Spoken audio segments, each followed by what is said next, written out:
Inspirasi Inforia Islami tentunya hanya di Radio Institut Kefahaman Islam Malaysia. Alhamdulillah waktu ini kita bersiaran untuk slot pertama Aspirasi edisi Isnin. Tak lain tak bukan, kita akan bersama dengan Ustaz Muhammad Abdul Alamin dalam Persona di Zahra. Dah pun berada di Konti IKIM saat ini. Assalamualaikum Ustaz. Waalaikumsalam warahmatullahi wabarakatuh. Masya Allah. Terima kasih banyak Ustaz hadir di Konti untuk bersama dengan sahabat pendengar. Dan Alhamdulillah kali ini kita menyambung lagi silibus kita Asmaul Husna penyelesaian masalah keluarga dengan nama Allah Subhanahu Wa Taala Al-Birru. Al-Barru.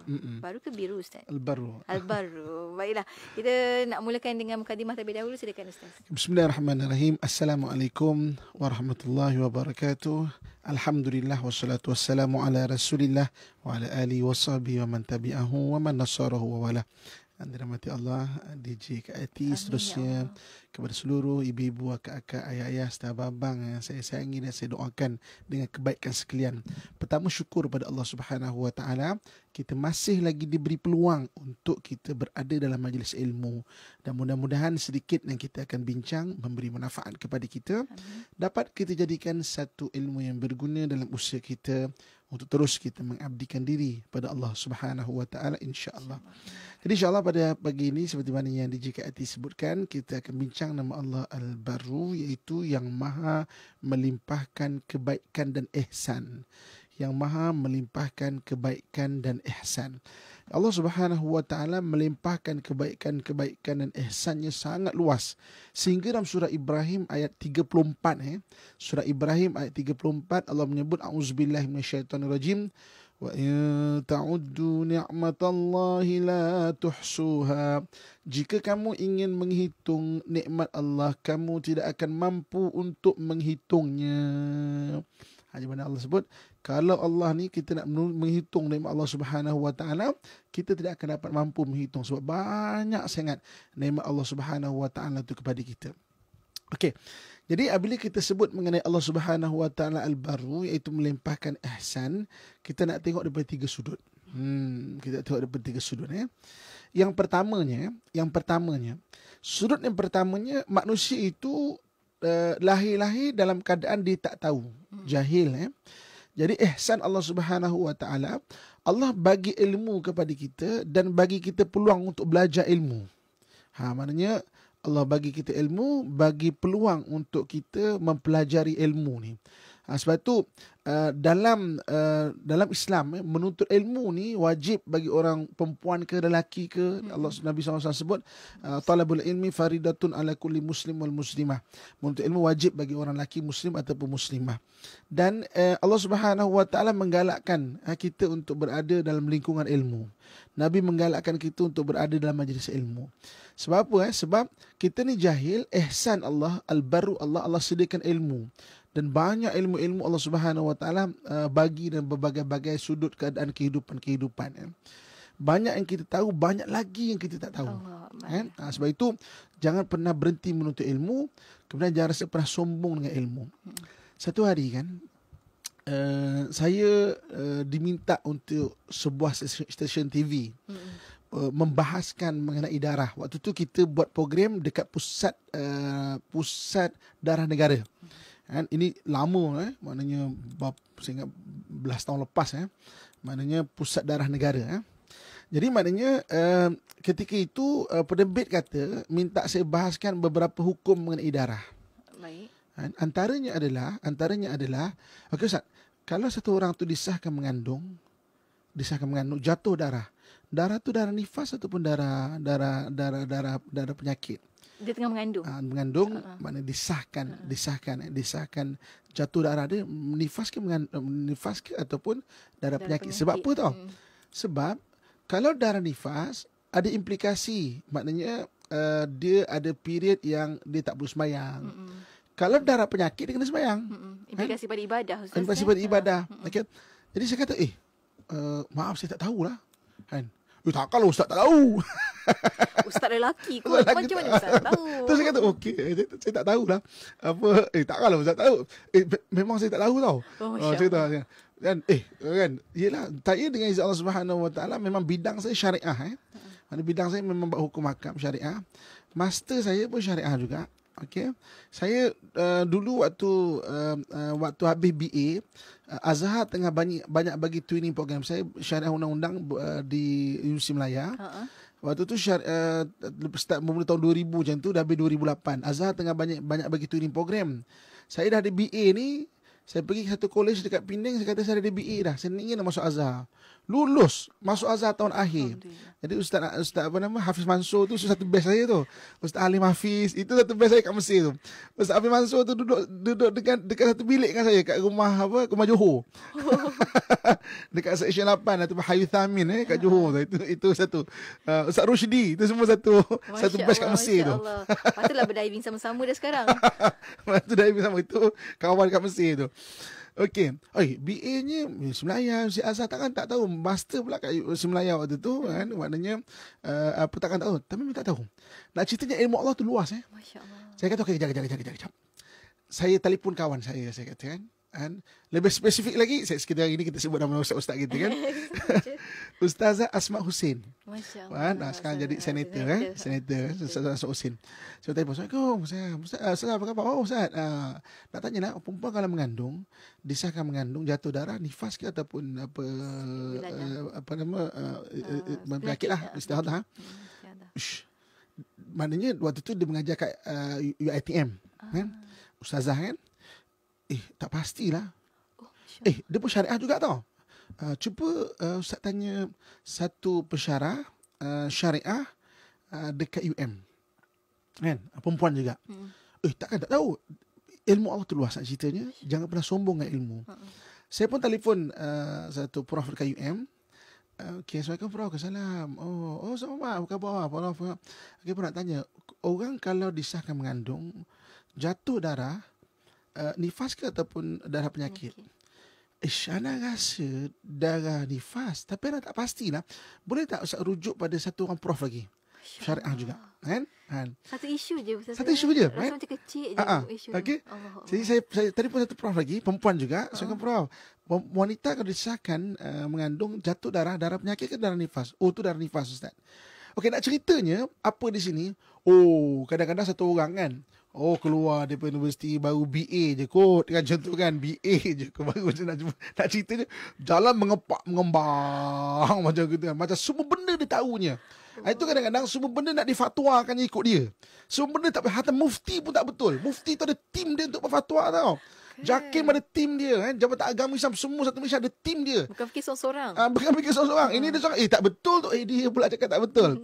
Sedangkan ilmu Allah tu luas. Kan? Jadi nak ceritanya ilmu Allah tu luas. Jadi sebab tu jangan pernah sombong dengan ilmu. Kita manusia ni memang Allah bagi ilmu, tapi banyak lagi ilmu yang kita tidak tahu. Okey, contoh hari ni kita bincang dalam Pesona di Zahra. Fokus kita adalah pasal rumah tangga. Okey, rumah tangga. Jadi ada orang yang memang mahir sangat bab haji dan umrah. Dia memang otai lah. Sebab apa? Dia memang bawa orang tiap tahun, beberapa bulan sekali mesti bawa. Dia memimpin haji dan juga umrah. Tanyalah fatwa haji dan umrah, memang dia tahu. Tapi ilmu Allah tu luas. Dalam bidang haji dan umrah, dia memang hebat.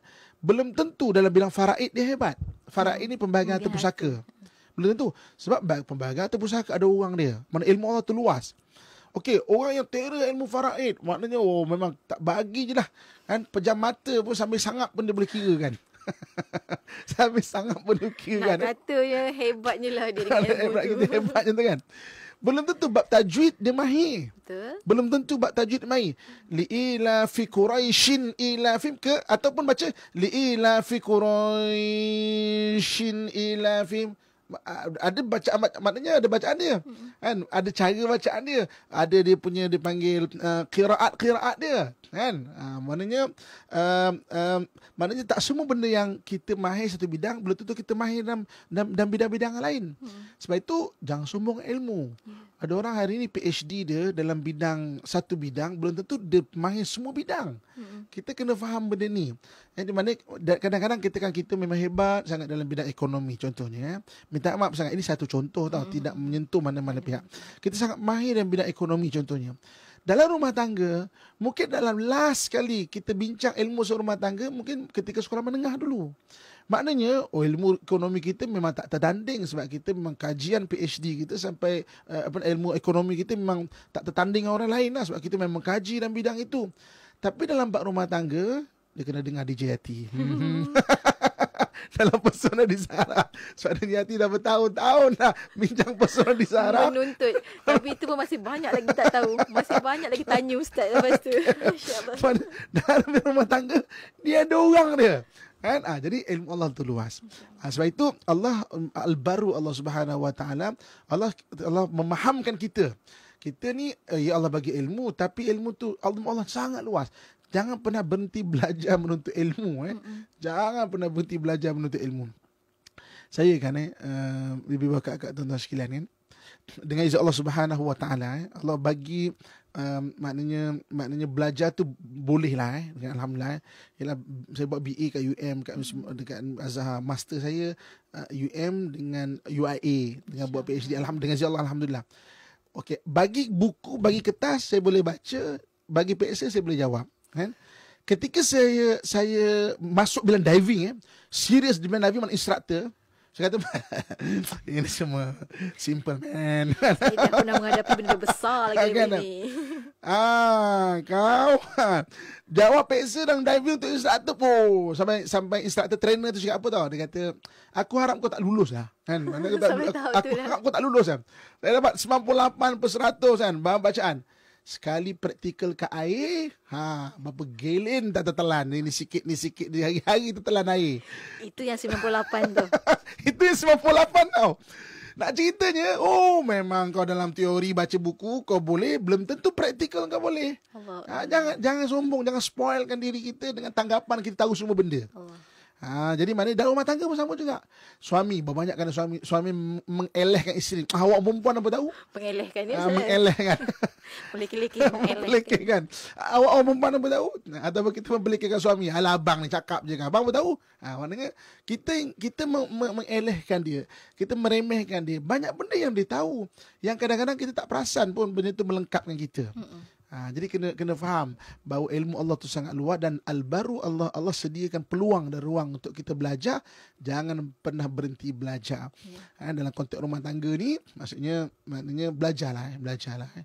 Belum tentu tahu mana kita mahir satu bidang, kita boleh lagi kita juga mahir pada semua bidang. Jangan pernah berhenti belajar. Itu benda yang pertama, Allah Al-Baru, dan kasih sayang Allah melempahkan kebaikan kepada kita. Allah jadikan kita akal, Allah jadikan kita mata, telinga, kita boleh belajar. Maknanya kita boleh dengar, kita boleh menghadap guru, kita boleh membaca yang meningkatkan ilmu kita. Beza manusia dengan haiwan, beza in term of knowledge, in term of ilmu, untuk ilmu. Haiwan boleh belajar tapi tak boleh mengajar. Manusia boleh belajar dan boleh mengajar. Itu beza dia. Dari sudut ilmu, dari sudut ilmu. Jadi kita belajar dan boleh sampaikan kepada isteri kita, tegur dengan kasih sayang, sampai dengan suami kita, tegur dengan kasih sayang kan. Haiwan tak boleh. Dia boleh belajar seekor harimau, dia boleh belajar lompat dekat gelung api. Tapi kita tak pernah jumpa ada satu harimau senior, dia pegang satu rotan, mau lompat. Tak ada, kita tak jumpa. Harimau senior ajar junior. Ajar junior untuk lompat gelung api. Tak ada. Saya tak jumpa lah. Saya tak tahu ada JIT jumpa. Saya tak jumpa lah. The real situation. Kartun dan cerita. Tapi saya tak jumpa lah. Tak tahu JIT kau jalan ke mana-mana. Allah. Kan jumpa ke? Seram saya Ustaz. Okay. Apa lagi lah ilmu yang akan diajar kalau dia boleh mengajar. Kalau dia boleh mengajar kan. Okey. So belajar dan jangan berhenti belajar. Allah sediakan ilmu tu adalah untuk kita. Maksudnya untuk kita boleh belajar dan jangan pernah sombong dengan ilmu. Itu benda yang pertama, Allah Al-Baru. Itu baru pertama, Allah sediakan kita ilmu dan Allah beri peluang untuk kita dapatkan ilmu tersebut. Dan kita akan kongsikan lepas ni baki dua lagi untuk kita kongsikan. Untuk anda jangan ke mana-mana, teruskan kesetiaan bersama kami. Tentunya hanya di IKIM, Inspirasi Inforia Islami.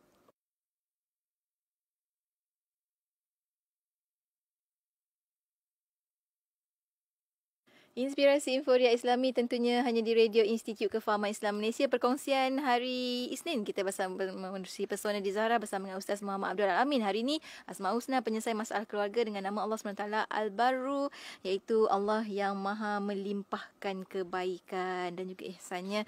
Dan Ustaz kongsikan Allah limpahkan ihsan itu pada 3 perkara. Ustaz pertama dah ada dah, iaitu manusia ni lahir dengan keadaan jahil, Allah berikan ilmu, dan bukan sekadar Allah berikan ilmu, Allah berikan juga peluang untuk belajar ilmu. Seterusnya Ustaz. Okey, ibu bapa kakak, tuan-tuan muslim-muslimat yang saya sayangi dan saya doakan yang kebaikan sekalian. Yang keduanya, kita ni berlalu masa, kita ada aging proses, ada proses penuaan. Proses penuaan. Maka kita akan sakit. Kita semua akan sakit. Saya baru habis dalam bidang diving ni kursus chamber tau. Chamber ni mana satu bilik yang dikompres dengan 100% oksigen. Baik. Maksudnya kalau orang ada diving, dia tak ikut prosedur, jadi mana dia boleh kena sakit, maknanya akan tumbuh dekat dia punya sendi-sendi ke tempat mana-mana ke buih-buih nitrogen atau buih-buih nitrogen tu. Jadi dia kena masuk kat chamber 100% oksigen, maka buih-buih tu akan mengecut, maknanya gas tu akan mengecut, keluar balik ikut paru-paru lah. Kalau tidak, kalau macam kita lah kan, kan ada keluar kat liang-liang kan sekarang kalau kita kan orang tua kita urut kan, krek bunyi angin ni kan. macam tu dia punya memang angin lah, tapi kan angin macam kita selalu nampak ni lah. Maknanya angin krek bunyi tu kan. Sama juga bagi orang yang kena dipanggil decompression decompression sickness, maknanya ada angin kat situ. Begitu juga chamber ni untuk perubatan yang dipanggil level 1 evident untuk orang kencing manis. Orang kencing manis, kalau kaki tu maknanya dah hitam, nak kena potong kan. Jadi kan saluran tu mengecut. Jadi kajian menunjukkan kalau masuk chamber, diberi tekanan oksigen yang tinggi, jadi oksigen tu boleh sampai ke urat-urat dan boleh ada peluang untuk tidak dipotong kaki. Okay, evident level 1, tapi tak ada statistik klinikal sebab belum cukup orang yang maknanya sembuh untuk dijadikan satu data yang klinikal, tapi evident level 1 dipanggil. Okey. Jadi maknanya saya belajar mengenai maknanya chamber ni, maksudnya untuk satu orang yang maknanya kena penyakit macam tu. Jadi maknanya Allah Subhanahu Wa Taala, maknanya kita ni dia ada aging process kan, maknanya kita ada proses penuaan dan kita akan sakit. Jadi ibu bapa kakak tuan-tuan sekalian, Allah Al-Barru, Allah sediakan ubat. Allah jadikan ubat dekat banyak tempat dan mana-mana tempat, kan? Sampai dalam hadis Nabi SAW, Nabi melihat satu orang yang sakit, Nabi kata apa? Tadawau, berubatlah kamu.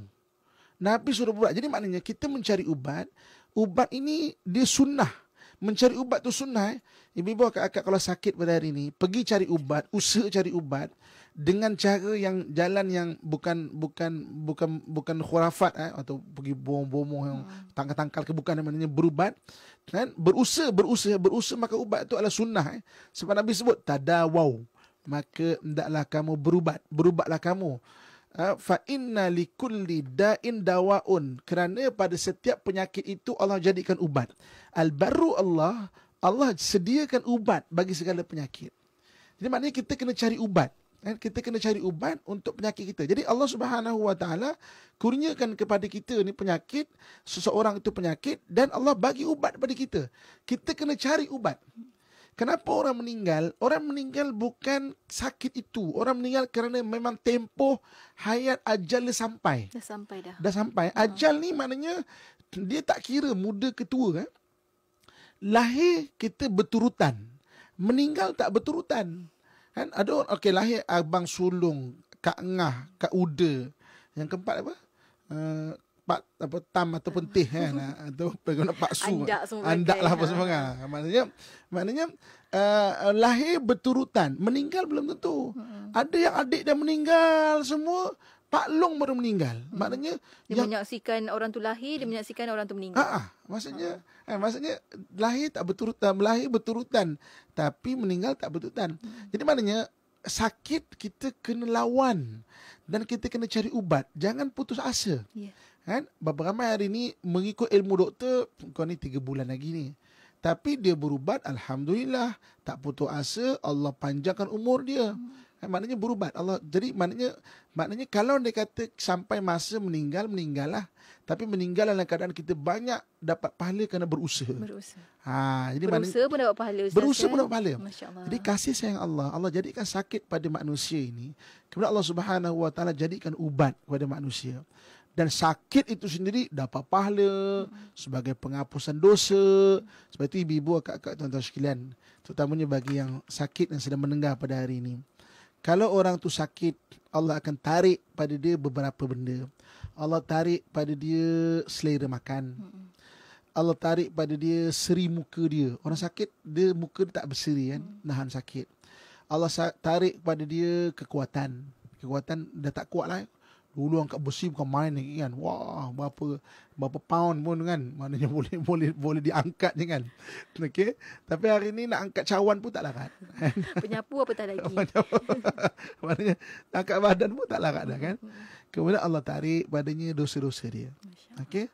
Nanti dia berusaha ke arah kesembuhan, Allah bagi balik selera makan. Allah bagi balik seri muka. Allah bagi balik tenaga. Tapi dosa Allah tak bagi balik. Allah, Masya Allah, subhanallah. Jadi maknanya kita ni Allah Subhanahu Wa Taala bagikan sakit dan Allah bagi ubat. Kita kena cari je dan jangan pernah berputus asa.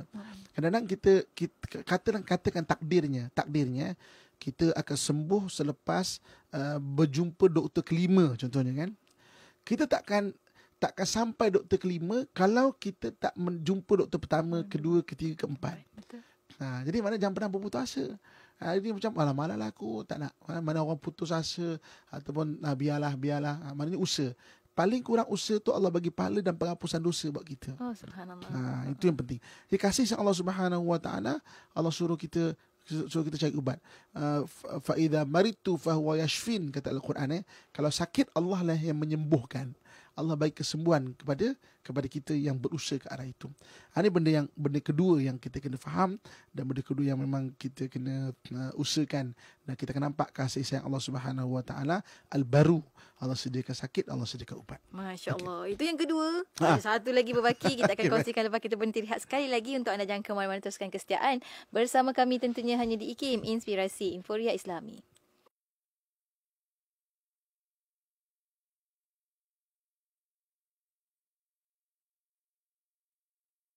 Inspirasi Inforia Islami tentunya hanya di IKIM. Kita kembali bersiaran menerusi perkongsian pesona di Zahra bersama dengan Ustaz Muhammad Abdul Alami. Alhamdulillah, terima kasih banyak Ustaz. Hari ini bawakan Asmaul Husna, penyelesai masalah keluarga dengan nama Allah SWT Al-Baru, iaitu Allah yang maha melimpahkan kelebihan atau kebaikan kepada kita semua. Allah limpahkan kita ihsan dengan ilmu, dan kemudian tadi sakit sebenarnya pun adalah tanda sayang Allah pada kita, ihsan Allah pada kita. Kita seterusnya Ustaz, yang ketiga. Yang ketiganya, ibu-ibu, kakak, tuan-tuan, muslimin, muslimat, rahmatullah sekalian, Allah Al-Baru, Allah yang mengurniakan kebaikan dan juga ihsannya. Yang ketiganya, musibah dan masalah. Musibah dan masalah. Allah Subhanahu Wa Taala menjadikan musibah, kan, maknanya untuk diri manusia itu sebagai ujian. Dalam hadis Nabi sebut, ad-dunya darul bala wal imtihan. Dunia ini negeri bala dan imtihan dan ujian, kan? Dan ujian ni supaya Allah Subhanahu Wa Taala nak melihat, liyabluwakum ayyukum ahsanu amala, untuk melihat manakah di antara kamu yang paling baik amalannya.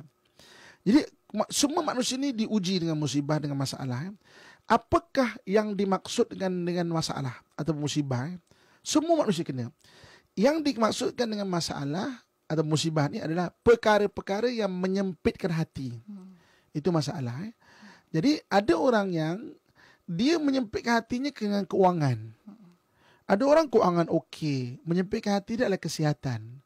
Ada orang kesihatan okey, yang menyempitkan hati dia suami dia. Kan? Ada orang semua okey, suami okey, yang menyempitkan hati isteri dia pula, kan? Maknanya kalau lelaki isteri lah. Ada semua okey, menantu pula. Semua okey, menantu pula, kawan-kawan pula, kan? Guna nama kat bank jadi guarantor, dia yang kena kejar dengan bank.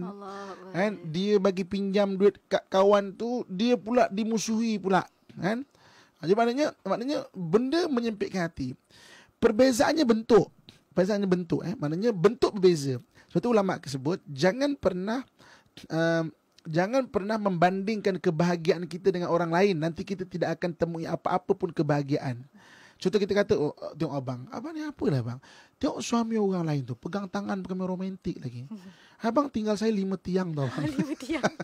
Jauh sangat tu Ustaz. 5 tiang tinggal jalan menonong kan. Isteri kita kan jalan menonong je kan. Okey.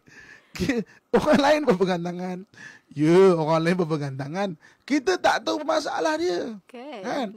Jangan-jangan dia pegang tangan sebab baru saja keluar daripada klinik kan, kerana masalah kelamin. Kita tak tahu. Maaf saya sebut contoh kan.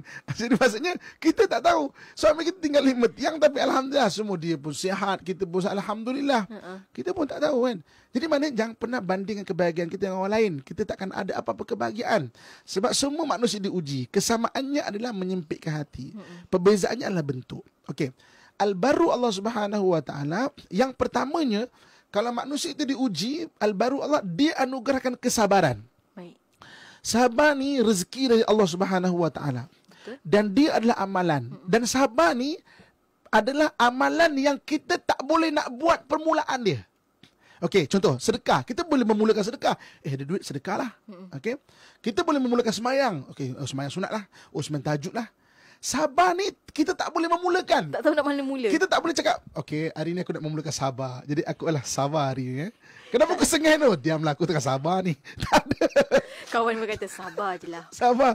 Jadi dia adalah amalan yang kita tak boleh mulakan. Dia amalan rezeki. Allah bagi satu musibah dan Allah bagi kita untuk boleh bersabar. Tak ada ujian, tak adalah pahala sabar. Tak ada ujian, tak boleh sabar. Tak ada orang, tak ada tiba-tiba duduk sengih-sengih seseorang. Kenapa tu? Aku ni kan tak tahulah. Hari ni aku tak ada duit apa-apa, jadi aku nak buat amalan sabar lah. Tak ada. Tak ada. Dia buat macam amalan zikir. Dah macam amalan zikir kan. Macam mana kita nak sabar kalau tiba-tiba kita jalan kan? Nak sabar lah.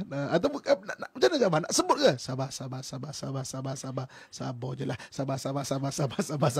Sabar je lah. Tak ada. Tak boleh. Dia tak boleh. Dia amalan sabar ni amalan anugerah dari Allah. Sebab itu kasih sayang Allah. Ramai kadang-kadang ada orang sebelum meninggal diuji dengan sakit. Supaya apa? Allah anugerahkan dia sabar. Kasih sayang Allah untuk Allah bagi pahala. Sebab kalau tak ada sakit tu, dia tak ada apa nak sabar apa. Tak ada punca nak sabar. Tak ada punca nak sabar apa. Itu menariknya sifat sabar. Dia amalan yang kita tak boleh buat permulaan. Dia amalan yang memang Allah anugerah rezeki kepada kita.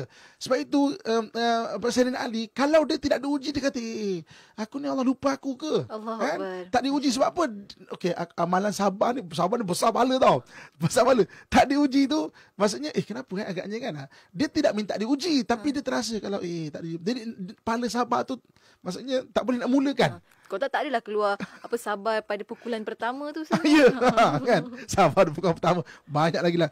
Pukulan pertama tu adalah hadis Nabi, walaupun merujuk kepada perang tu, tapi kita maknanya pukulan hati suami, isteri kita. Okey.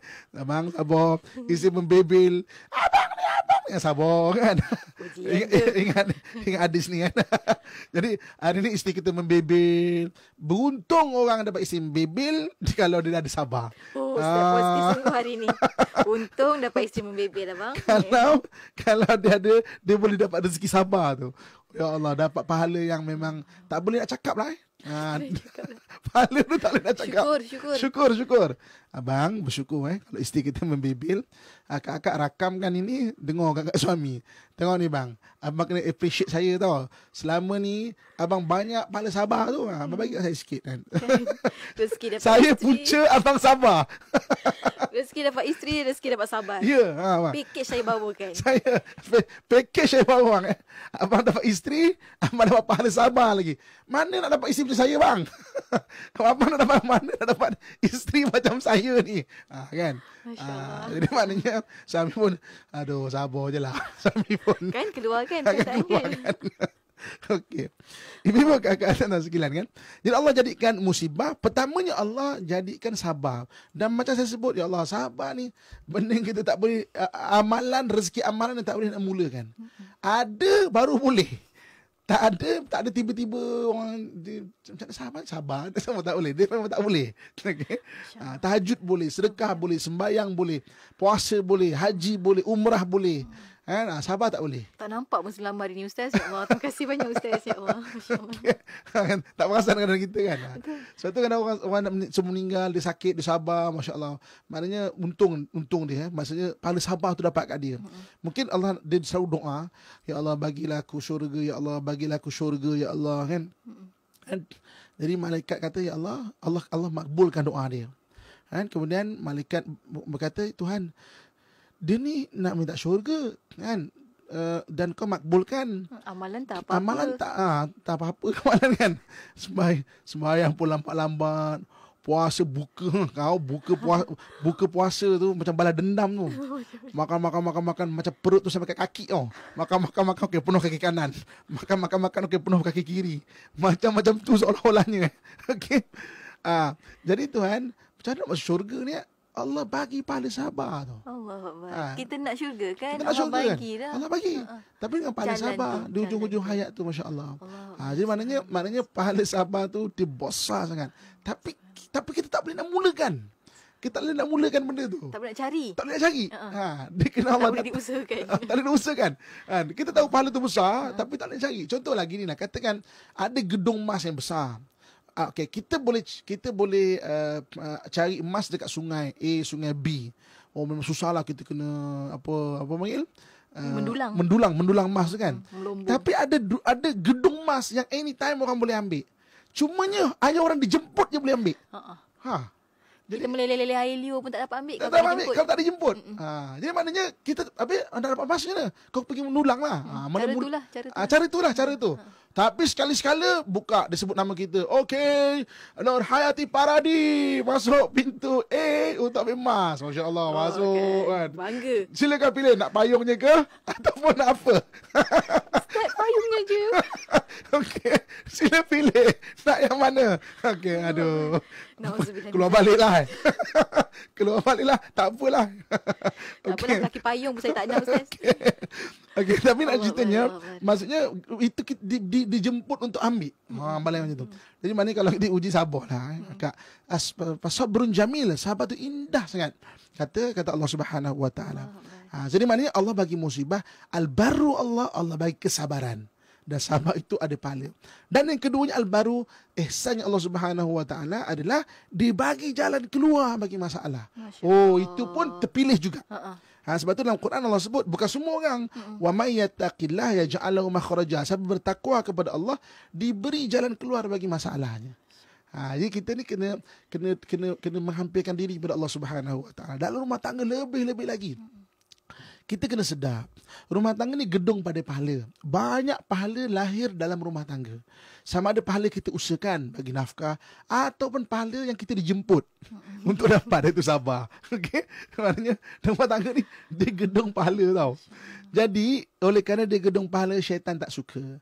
Syaitan akan usaha untuk hancurkan rumah tangga. Ini maknanya syaitan. Nama dia pun syaitan. Memang perangai dia syaitan kan. Bukan macam syaitan, perangai syaitan. Nama dia pun syaitan, perangai lebih-lebih lagi lah. Jadi maknanya dia hancur rumah tangga, na'udzubillah. Sebab tu, jadi maknanya pertama kita kena sabar. Faham, sabar ni jemputan untuk Allah ambil emas di gedung ni. Nak senang faham macam tu kan, di gedung ni Allah ambil emas. Sebab pintu tutup, kita takkan boleh ambil maknanya kecuali kita dijemput untuk ambil. Pintu tu tutup. Bila ada musibah baru sabar, baru boleh ambil pintu emas dekat gedung tu. Keduanya mohon pada Allah jalan keluar dalam masalah rumah tangga. Rumah tangga memang ada masalah lah. Kalau tak ada masalah, maknanya dalam rumah tangga pun benda lain tak ada masalah juga. Belum lengkap lagi rumah tangga tu. Maksudnya memang ada masalah. Kalau tak kan, dia rasa macam bahagia sangat sebab berumah tangga di hospital bahagia. Contohnya kan, memang tak ada masalah lah cerita dia. Tak ada masalah pun masalah sebenarnya. Padahal dia tak ada masalah. Orang tengok adalah kesiannya dia. Orang pula ada rasa masalah kan. Dia tak ada masalah sebab berumah tangga di hospital bahagia contohnya. Bahagia sungguh lah kan. Masalah besar pada orang lain tengok dia. Tapi kita normal, itulah keadaan rumah tangga. So ini maknanya mohon pada Allah untuk jalan keluar bagi masalah. Dan ingat, kena bersabar. Kita kena faham konsep sabar tu.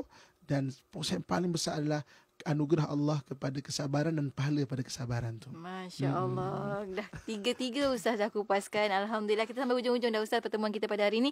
Sedikit kesimpulan sebelum kita tutup dengan doa. Ibu-ibu, kakak, tuan-tuan, muslim-muslimat yang saya sayangi dan saya doakan kebaikan sekalian. Okey, sebagai kesimpulan dia, kita bincang nama Allah Al-Baru pada hari ini, iaitu Allah Subhanahu Wa Taala yang melimpahkan ihsan dan kebaikannya. 3 benda. Yang pertama, jahil, Allah bagi ilmu. Kan? Dan menuntut ilmu pun ada pahala juga. Yang keduanya, sakit, Allah bagi ubat. Berubat tu bagi pahala pula lagi. Yang ketiganya, musibah, Allah bagi sabar. Dan yang keluar, musibah tu, sabar tu Allah bagi pahala lagi. Jadi maknanya, dunia pun kita dapat, akhirat pun kita dapat. Dan tiga-tiga benda. Kan maknanya, Al-Baru Allah tu, Masya Allah. Sayangnya Allah kepada kita makhluk yang kita kena faham benda tu, dan kita perlu ubah cara kita berfikir dan memandang pada benda-benda yang mana dalam kehidupan dan sekeliling kita ni. Baru kita akan menjadi tenang. Sebab beza manusia dengan antara manusia yang lain adalah dengan cara memandang dia. Pandanglah dengan ilmu. Hari ini kita bincang Asma' Husna, penyelesaian masalah rumah tangga. Kita aplikasikan dalam kehidupan kita sehari-hari, insya-Allah. Amin ya rabbal alamin. Amin ya rabbal alamin. Setiap perkara yang Allah ciptakan tu tak pernah sia-sia Ustaz, kan? Semuanya dengan kebaikan, dengan limpahan kebaikan. Kita tutup dengan doa Ustaz. Kita akan insya-Allah. A'udzubillahi minasyaitonirrajim. Bismillahirrahmanirrahim. Alhamdulillahirabbil alamin wassalatu wassalamu ala asyrafil anbiya'i wal mursalin wa ala alihi wa sahbihi ajma'in. Ya Allah, ya Tuhan kami, kurniakan kebahagiaan dalam rumah tangga kami, ya Allah. Dan bahagiakanlah rumah tangga kami, ya Allah. Kurniakan kepada kami pasangan yang soleh dan soleha, ya Allah. Yang menyenangkan hati kami, ya Allah. Kurniakan anak-anak dan zuriat kami, anak-anak yang soleh dan soleha, ya Allah. Yang menyenangkan akhirat kami, ya Allah. Kurniakan kepada kami rezeki yang halal lagi baik, ya Allah. Yang menyenangkan kami di dunia, ya Allah. Ya Allah, ya Tuhan kami, rezekikan kami untuk mendapat kebahagiaan di dunia dan di akhirat, ya Allah. Rezekikan kami untuk sentiasa mengingati-Mu dan mengingati Nabi-Mu, ya Allah. Rezekikan kami untuk sentiasa beristighfar di atas segala dosa dan kesalahan kami, ya Allah. Jika Engkau matikan kami dalam keadaan beriman dan tanpa sebarang fitnah serta kekecewaan, ya Allah. Sudahi hidup kami dengan husnul khatimah, ya Allah.